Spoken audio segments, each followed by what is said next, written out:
Hello and welcome to DCS World. Today I will be flying out the MiG-19P as created by RAZBAM Simulations.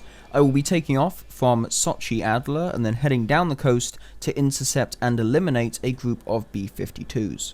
To complete this task, I have the MiG-19's two internal NR-30 cannons and a pair of K-13 Atoll air-to-air missiles. I will also be carrying a pair of drop tanks to allow for more flight time as I engage the bombers. After engaging the afterburners, it is clear that the MiG-19 wants to leap into the air. Personally, I find it to be quite a nice aircraft when it comes to flight characteristics, and it seems to be quite a nice bridge between the MiG-15 and the MiG-21 in this regard. Of course, with the 19 being superior against the MiG-21 when it comes to maneuverability, and then superior to the 15 when it comes to speed. Having got my aircraft into the air, the plan is now to fly down the coast and meet up with those enemy B-52s. Before engaging the enemy targets, I must of course turn on the weapon systems and the radar.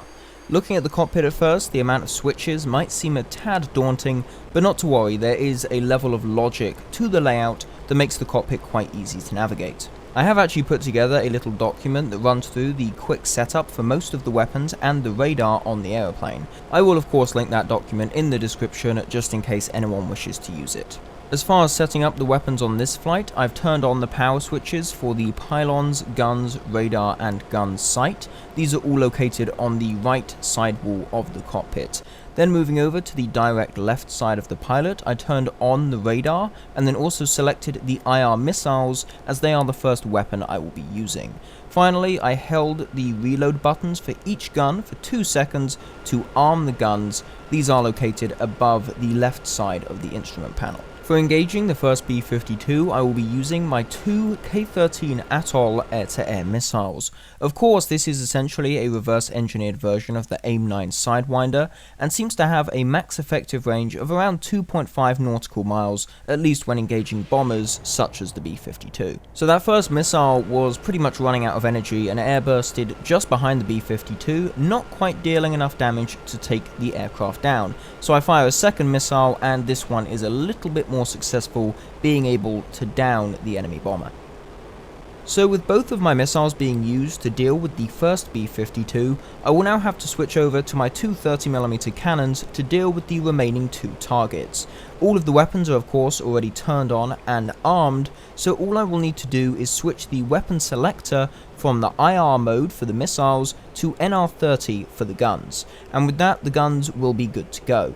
Each cannon has 73 rounds of ammunition, so I will try my best not to be too trigger happy as I engage these bombers.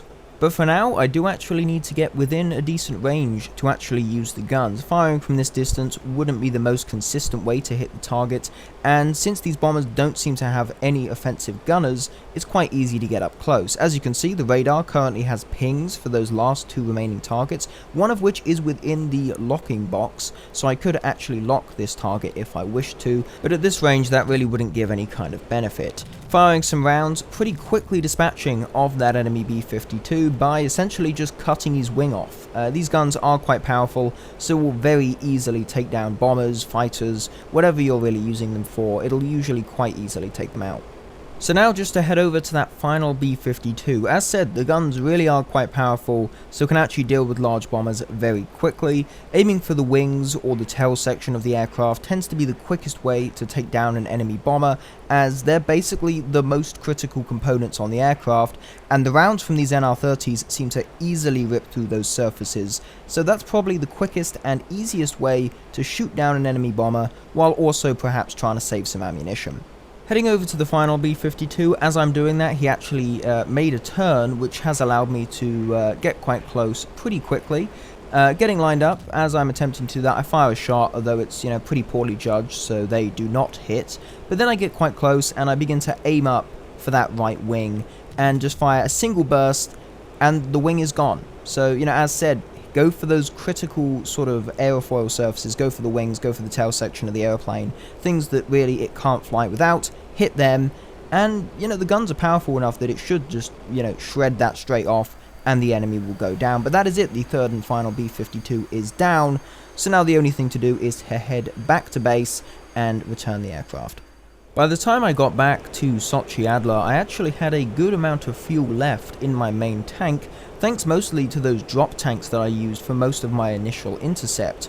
Those were of course jettisoned prior to engaging the bombers, but they did allow me to save quite a bit more fuel for my return flight. After a flyby of Sochi-Adler to check that the runways are clear, I go into my circuit, over the course of which I slow the aircraft down to landing speeds, put the flaps down and the gear down, and then move on to a final that lines me up with the runway that I took off from. Usually I aim for an approach speed of around 160 to 170 knots. This is around 300 kilometers per hour for people who wish to use the airspeed indicator in the cockpit, such as I do. This speed is pretty good because as soon as you touch down, you can more or less deploy the brake parachute without risking that piece of equipment ripping off the aircraft.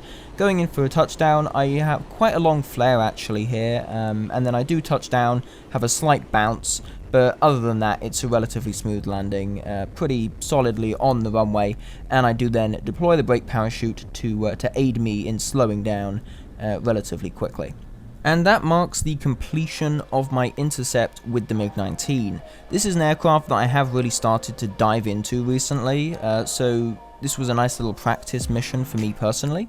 Overall, it's quite a nice module in my opinion. The flight characteristics seem to be quite pleasant and relatively forgiving in most situations, and the weapons are actually fairly easy to set up and use. Not only does it have sort of intercept weapons, for example air-to-air missiles, guns, but it can also carry unguided rockets and a few types of bomb, so it can be used for ground attack as well if you wish, meaning that it's not necessarily a one-trick pony. Anyway, thank you very much for watching my little showcase of the MiG-19P. Hopefully you did enjoy and found it interesting. If you did, please consider dropping a like on the video. That would be very much appreciated. Thanks again for watching, and I'll see you in the next one.